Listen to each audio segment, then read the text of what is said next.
Dith dar Telenoristig. Dith dar Crowder. Fadlukenis. Drock.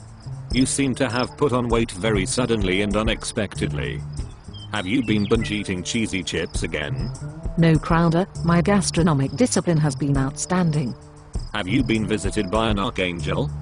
Are you suddenly and miraculously 8 months pregnant? Congratulations.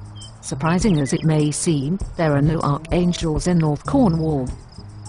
Also, I suspect I may not be a virgin. Then what explains your state of augmented diameter? It is a hot water bottle stuffed down my knickers. Desperate times call for desperate measures. Desperate indeed. Do you have a medical condition? How did it happen? In the pursuit of scientific knowledge, I was scootering near Badgall. I can tell this is going to be a horror story.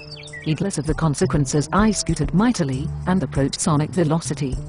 Very hazardous. Are you sure you were not just trying to impress the Badgall babes? Certainly not. It was a scientific experiment. Indeed. What else could it be?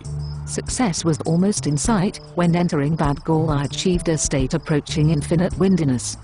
No, so close to your apotheosis? That's rather personal. What was the consequence of the approach to infinite windiness? A dramatic temperature drop ensued at an altitude of about 3 feet. That sounds painful. As a consequence, I am now suffering from a frozen fanny. Is a hot water bottle the recommended treatment? It's the only treatment available on the National Health. Could you have gone private? Yes, but not in a manner generally acceptable to polite society. This gives a new interpretation to the phrase central heating. I now realize I'm feeling the effects of the Heisenberg uncertainty principle. I have that whenever I visit you. I'm now uncertain if I will achieve infinite windiness every time I approach sonic velocity. Perhaps it has to do with longitude. What do you mean? It could be that your condition is a natural consequence of scootering to the longitude of Badgall. Perhaps another experiment is required. Excuse me, Mike, I must go and refill my hot water bottle. Is that a euphemism? No, it's a desperate attempt to offset the consequences of my noble experiment. Then I applaud your devotion to the scientific cause.